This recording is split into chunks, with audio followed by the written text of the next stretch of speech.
आप सभी को जय मसीह की सलाम। हम बाइबल में से आज देखेंगे कि हम जिस ईश्वर की आराधना करते हैं, उसके वचनों को बोलते हैं, उससे प्रार्थना करते हैं, लेकिन वो कौन सी अड़चनें होती है, उसके क्या कारण होते हैं कि परमेश्वर हमारी प्रार्थना को नहीं सुनता। उसके क्या कारण है कि परमेश्वर हमारी प्रार्थना को नहीं सुनता। इस बात को मैं दोबारा इसलिए बोला कि इस वचन को आप सुने, गहराई के साथ में परमेश्वर के वचन को सुने और अपने आप को जांचे कि क्या कारण है कि परमेश्वर हमारी प्रार्थना को नहीं सुनता। हम उपवास रखते हैं, परमेश्वर के राज्य के लिए अपनी भेंट देते हैं, वचन बोलते हैं, सहायता करते हैं और मनों को तोड़ करके भी हम प्रार्थनाएं करते हैं, लेकिन फिर भी हमारी प्रार्थना का उत्तर हमें नहीं मिलता। इसके कारणों को हम जानेंगे। बाइबल कहती है, मत्ती रचित सुसमाचार उसका 21वां अध्याय उसके 21 और 22 वचन में बाइबल इस रीति से कहती है, यीशु ने उनको उत्तर दिया, मैं तुमसे सच कहता हूँ, यदि तुम विश्वास रखो और संदेह न करो तो न केवल यह करोगे और इस अंजीर के पेड़ से जो किया गया, परंतु यदि इस पहाड़ से भी कहो उखड़ जा और समुद्र में जा पड़ तो यह हो जाएगा। एक तरफा बाइबल कहती है कि राई के दाने के बरोबर हम विश्वास करें और इस पहाड़ से, पहाड़ यानी समस्या, बीमारी, तकलीफ, इससे हम कहेंगे यहाँ से उखड़ करके दूर समुद्र में जाकर तो गिर जा, यानी समस्या और तकलीफें जो है हमारे जीवन से तो दूर हो जा, तो ये हो जाएगा। लेकिन किसके द्वारा? धर्मी के द्वारा। बाइबल बताती है यह हमारे लिए हो जाएगा और जो कुछ तुम प्रार्थना में विश्वास से मांगो वह सब तुमको मिलेगा। बाइबल का परमेश्वर कहता है, परमेश्वर का कलाम कहता है कि जो कुछ भी हम प्रार्थना में विश्वास से मांगेंगे तो वह हमारे लिए हो जाएगा। हम जो कुछ मांगते हैं परमेश्वर से हम विश्वास से मांगे और विश्वास से जब मांगते हैं तो हमारे लिए यह हो जाएगा। बाइबल कहती है याकूब की पुस्तक उसका 1 अध्याय उसके 6वें वचन में, पर विश्वास से मांगे और कुछ संदेह ना करे। जो कुछ हम परमेश्वर से मांगते हैं वो विश्वास से मांगे और विश्वास से मांगने के बाद में उसमें कोई भी संदेह ना करे कि होगा या नहीं होगा, होगा या नहीं होगा। मैं आपको एक बात बताता हूँ। एक बूढ़ी माँ थी, वो प्रार्थना करती थी कि मैं बूढ़ी हो गई और मुझे इस जो मेरे घर के सामने में जो नीम का पेड़ है, वो पेड़ से मुझे थोड़ी तकलीफ हो रही है। और वो प्रार्थना कर रही थी। पहले कुछ समय उसने प्रार्थना की और उसने ये देखा कि ये पेड़ हटाया नहीं हटा, वो पेड़ नहीं हटा। फिर दोबारा आई, घुटने टेकी, रो रो करके परमेश्वर के साथ वो प्रार्थना करने लगी। रो रो करके परमेश्वर के साथ प्रार्थना करी और जब वो बाहर निकल कर जब उसने देखा तो वो जो झाड़ था, वो जो नीम का पेड़ था, वो वहीं पर था। उसने एक शब्द बोला, मुझे मालूम था ये पेड़ हटने वाला नहीं है। अविश्वास। ऐसी प्रार्थनाएं हम ना करें और ना ही ऐसे शंका रख के और अविश्वास की प्रार्थना करके हमें कुछ हासिल नहीं हो सकता। हम बीमारियों को के लिए प्रार्थना करते हैं, लेकिन बीमार जैसे कि वैसे। मुझे एक बात स्मरण आती है। प्रभु के एक महान सेवक है जिनका नाम डीजस दिनाकरण है। वो जब आत्मा में होकर परमेश्वर से बातें करते थे तो उन्होंने प्रभु यीशु मसीह से एक शब्द बोला था कि प्रभु, इस सभा में मैं आया हूँ परमेश्वर इस सभा में मैं आया हूँ, लेकिन मैं क्या देख रहा हूँ, इस सभा के पहले मैंने 15 दिन उपवास प्रार्थना किया और बहुत बोझ के साथ मैं इस सभा में पहुंचा हूँ। लेकिन प्रभु मैं क्या देखता हूँ, जो व्हील चेयर पर आए वो व्हील चेयर पर वापस जा रहे, जो बीमार आए वो बीमारी से वापस जा रहे, जो समस्याओं में थे, दुष्ट आत्माओं में जकड़े हुए थे, वो इन सभाओं में आने के बावजूद भी जैसे आए थे वैसे वो वापस जा रहे। प्रभु ये क्या है? वहाँ पर प्रभु यीशु मसीह ने उनसे बातें की और कहा, दिनाकरण, ये जो आए थे इनके जो आंसू थे ये दिखावटी आंसू थे। ये सिर्फ जो आए थे अपनी चंगाई लेने के लिए, अपने स्वार्थ के लिए आए थे, क्योंकि मैं तो वहाँ पर आया था, मैं वहाँ पर चलन फिरन भी कर रहा था, लेकिन इनका अविश्वास, इनका अधूरा विश्वास, जिसके कारण उनके जीवन में कोई चमत्कार नहीं हुआ, ना कोई मिराकल हुआ। मैं कहना चाहता हूँ, ऐसा अधूरा जीवन, ऐसा अधूरा विश्वास हमें असफल करता है।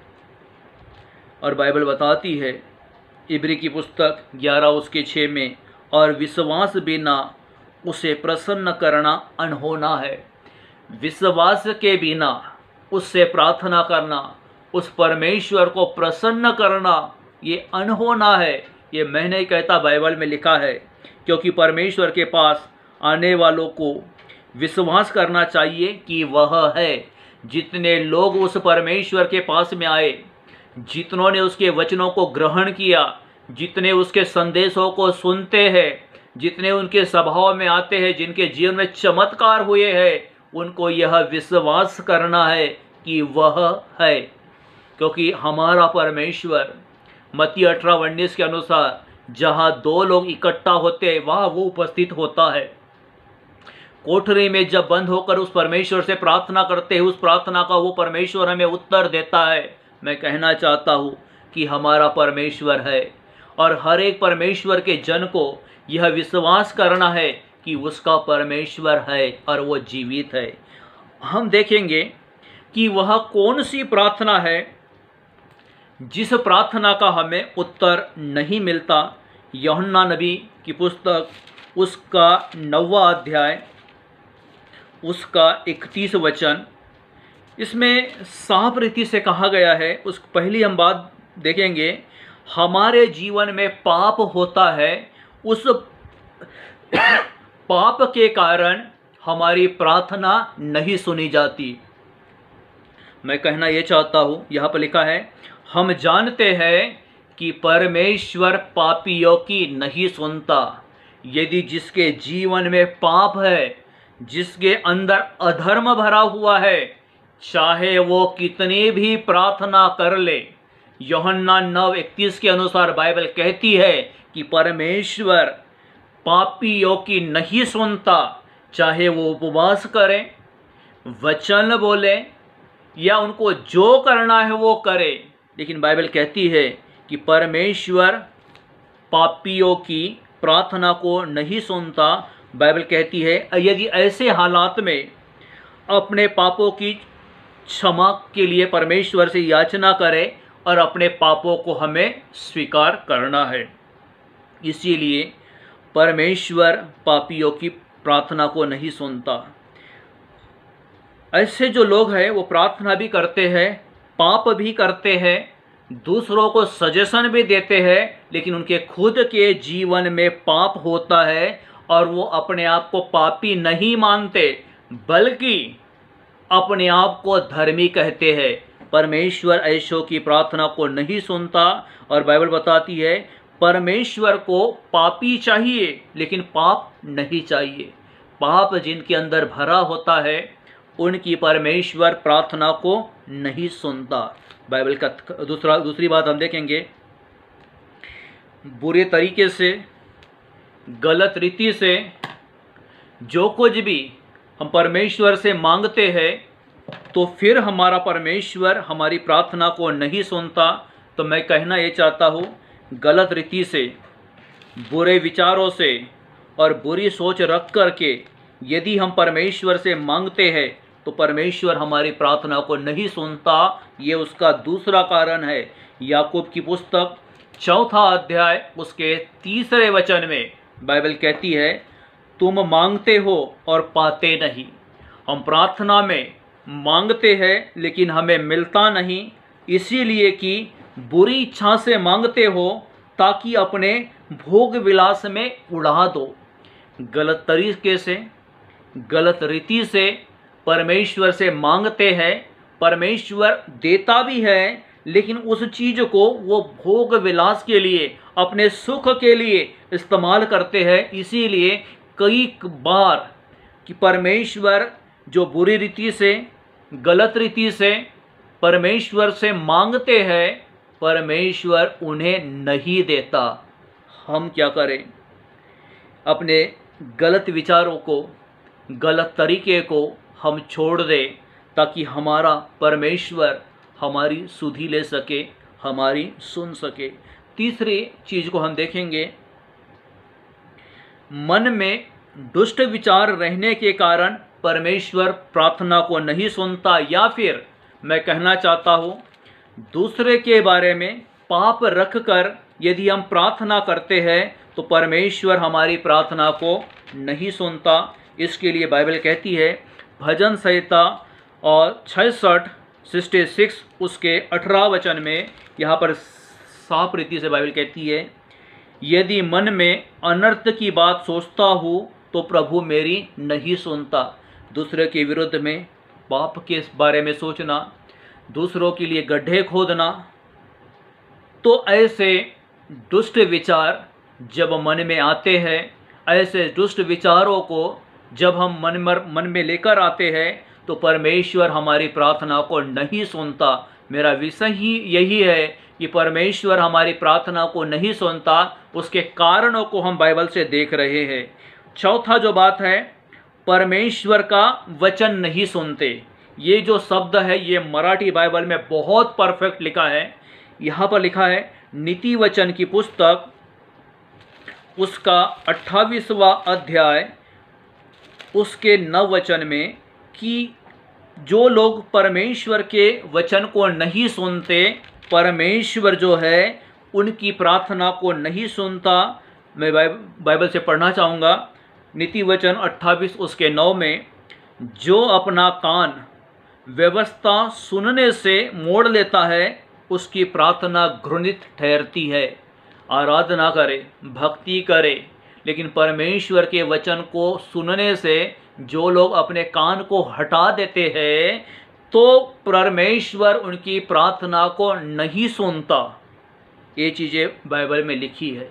इसीलिए परमेश्वर के वचनों का रिस्पेक्ट करें, परमेश्वर के वचनों को सुने। प्रभु के दास पास्टर बिशप आमोद सिंह उन्होंने कहा था, मैं जब उनकी एक सभा, पहली बार सभा जब अटेंड किया, वर्शिप जब चलती है, वर्शिप पर वहाँ पर आकर वर्शिप करते हैं, लेकिन जब वचनों का समय आया तो घूमते रहते हैं।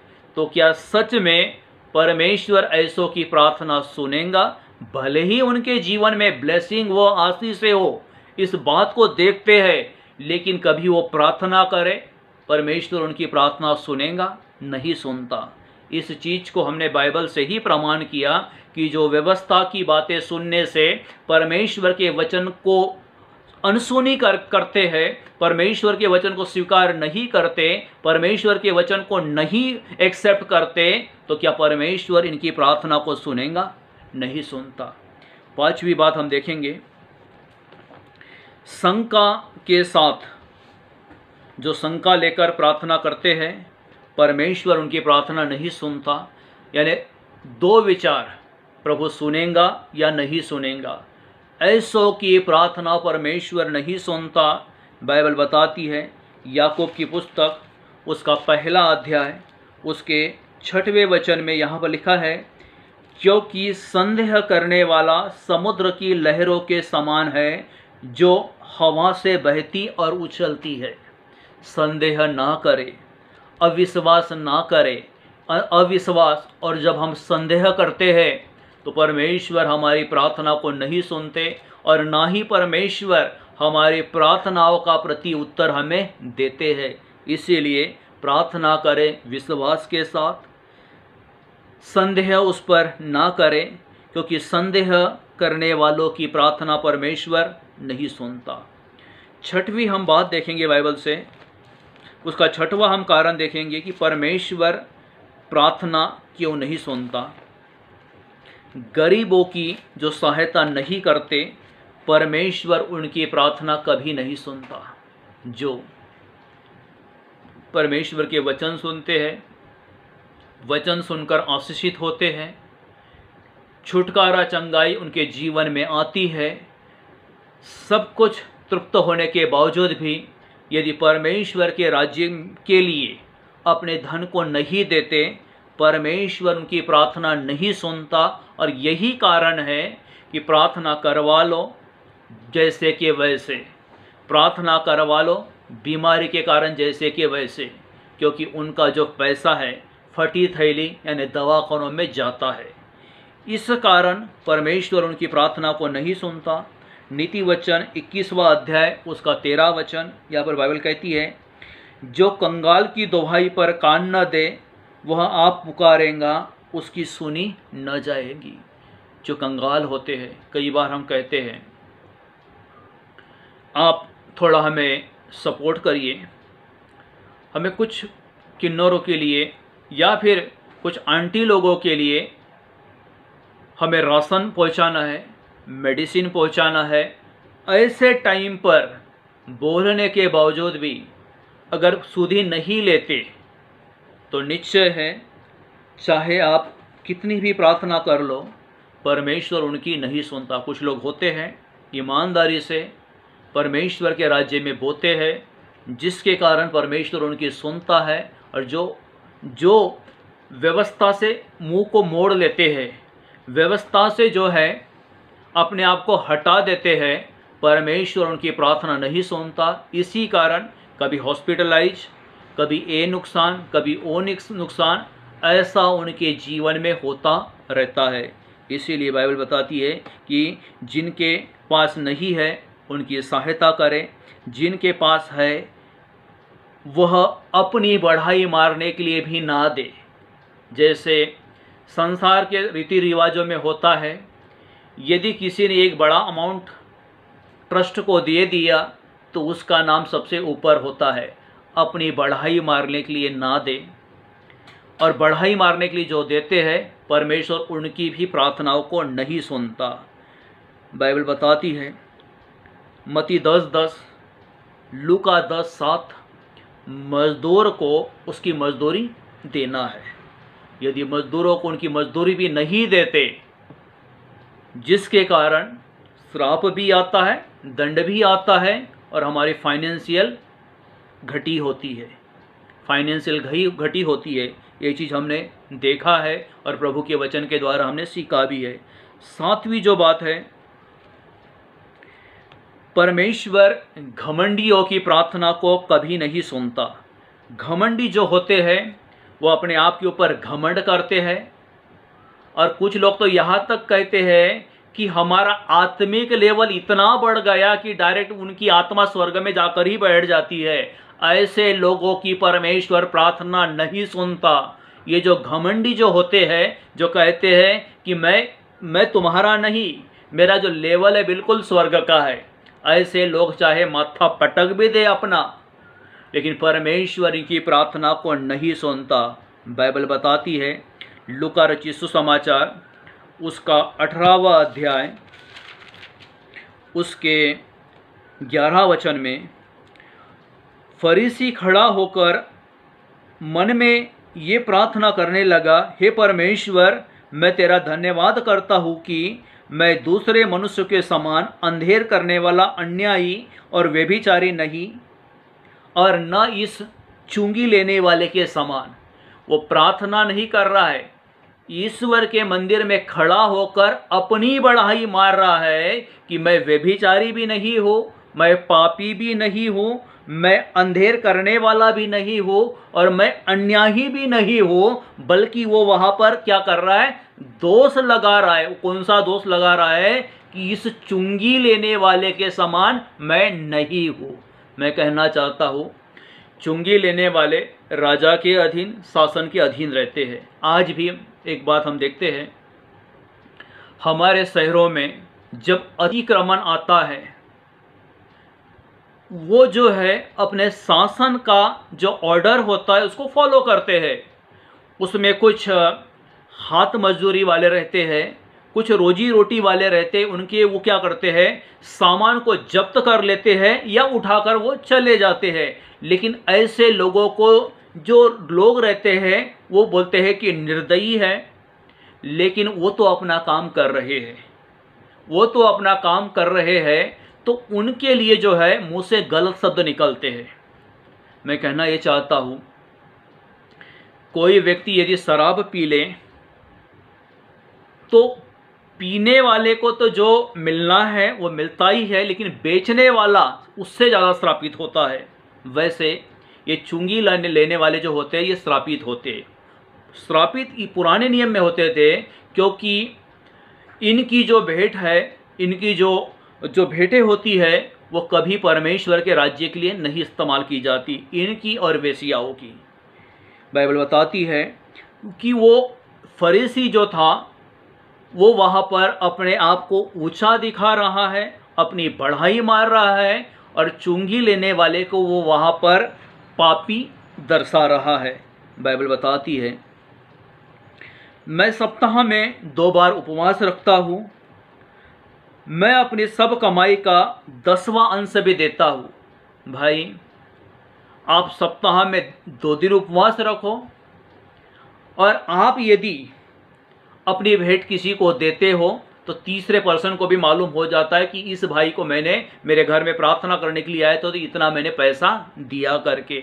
ऐसे व्यक्तियों की प्रार्थना कभी नहीं सुनी जाती। 2 दिन उपवास करो, पूरे परिवार के साथ उपवास करो, नहीं तो कितना भी सर पटक के प्रार्थना करो, परमेश्वर ऐसे लोगों की प्रार्थना को नहीं सुनता। इनको एक शब्द है घमंडियों का, इनको बोला जाता है घमंडी।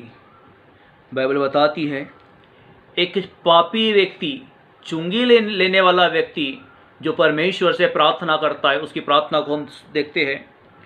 परंतु चुंगी लेने वाले ने दूर खड़े होकर स्वर्ग की ओर आंखें उठाना भी न चाहा, वरन अपनी छाती पीट पीट कर कहा, हे परमेश्वर, मुझ पापी पर दया कर। हमें प्रतिदिन अपने पापों का अंगीकार करना है, परमेश्वर से दया और क्षमा की याचना करना है। वो चुंगी लेने वाला दूर खड़े होकर स्वर्ग की ओर उसने आंखें भी नहीं उठाया और परमेश्वर से प्रार्थना किया, मैं इस योग्य नहीं, मुझ पापी पर परमेश्वर तू दया कर, मुझ पापी पर परमेश्वर तू दया कर। और बाइबल कहती है, मैं तुमसे कहता हूँ कि वह दूसरा नहीं परंतु यही मनुष्य धर्मी ठहराया जाकर अपने घर को गया, जो अपने आप पर नम्र करे, दीन करे, जो अपनी बढ़ाई नहीं मारता होगा, परमेश्वर के कलाम के अनुसार वह व्यक्ति, उसी व्यक्ति की प्रार्थना सुनी जाती है।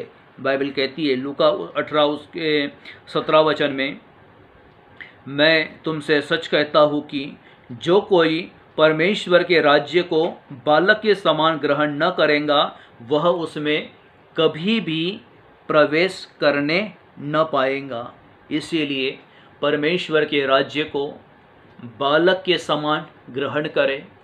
परमेश्वर के राज्य को हम बालक के समान ग्रहण करते हैं तो हमारी प्रार्थना सुनी जाती है, हमारी प्रार्थनाएं आशीषित होती है। और मैं जो परमेश्वर के कलाम से 7 बातों को जो बताया कि हमारी प्रार्थना क्यों नहीं सुनी जाती, इसके कारणों का आप चिंतन करें और परमेश्वर के वचन और कलाम के अनुसार अपने आप को ढाल ले और उन चीज़ों से बाहर निकले। और बाइबल कहती है कि हम जानते हैं कि परमेश्वर पापियों की नहीं सुनता। परमेश्वर पापियों से प्रेम रखता है लेकिन पाप से घृणा रखता है। प्रतिदिन अपने पाप का अंगीकार करें, उन 7 कारणों को जान ले कि क्या कारण है कि परमेश्वर हमारी प्रार्थना को नहीं सुनता। तो इसीलिए परमेश्वर के राज्य को एक बालक के समान नम्रता और दीनता के साथ में ग्रहण करें, और हम में से हर एक की जो प्रार्थनाएं हैं वो परमेश्वर के राज्य में सुनी जाए। आइए हम प्रार्थना करेंगे। जमीन और आसमान के मालिक यीशु प्रभु नासरी के नाम में आपके चरणों के निकट आते हैं पिता परमेश्वर, हम आपको धन्यवाद देते हैं प्रभु। आज परमेश्वर वचनों के द्वारा प्रभु आपने हमसे बात किया प्रभु। यदि घमंड, शंका, बढ़ाई और पाप और जो बातें प्रभु हमने बोले हैं पिता, ये यदि हमारे जीवन में हो प्रभु यीशु के नाम से इसे तू दूर करना प्रभु। सुनने वालों पर तेरा वचन प्रबल हो जाए और वचन सुनकर प्रभु तेरे लोग आशीषित हो और उनके जीवन में परमेश्वर आपकी महिमा उठे। और हम प्रार्थना करते हैं प्रभु, जितने लोग परमेश्वर इस वचन को सुनते हैं प्रभु, तेरे कलाम के अनुसार परमेश्वर जिस प्रकार से आसमान से बारिश होती है, बोने वाले को बीज और खाने वाले को रोटी देती है, वैसे ही मेरे परमेश्वर तेरा वचन जिस काम के लिए भेजा जाता है उस काम को पूरा करता है। आज परमेश्वर तेरा वचन प्रभु पश्चाताप के लिए भी बोला गया प्रभु जी। तेरा वचन परमेश्वर प्रार्थना क्यों नहीं सुनी जाती इसके लिए बोला गया परमेश्वर। प्रभु तेरा वचन सफल हो प्रभु जी, तेरे लोग मन फिराए और तेरे लोगों की एक एक प्रार्थनाएं प्रभु जी तेरे स्वर्ग राज्य में ग्रहण हो प्रभु जी। मैं आपको धन्यवाद देता हूँ, सारी बातों में परमेश्वर मैं आपको महिमा देता हूँ। इस प्रार्थना को प्रभु यीशु मसीह के नाम से मांगता पिता, सुन और ग्रहण कर, आमीन। प्रभु आपको आशीष दे। मैं विश्वास करता हूँ कि ये मेरा वीडियो आपको पसंद आया है, आप इसे दूसरे को भी भेजकर आशीषित हो। प्रभु आपको आशीष दे।